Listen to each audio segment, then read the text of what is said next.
Good morning students. आज मैं आपको बबल रैप पेंटिंग सिखा रही हूँ।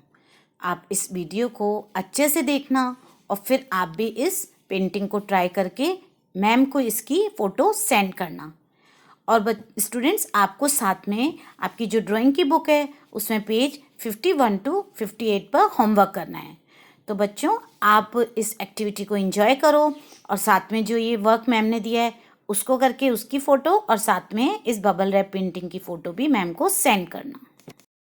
स्टूडेंट्स, आज मैं आपको बबल रैप पेंटिंग सिखा रही हूँ। इसके लिए हमें मटेरियल चाहिए bubble wrap plastic, black chart paper, acrylic colour या फैब्रिक कलर, ईयरबड, वाटर और एक ये इस तरह से क्लॉथ चाहिए। हम इस बबल रैप प्लास्टिक को इस तरह से सर्कल में काट लेंगे।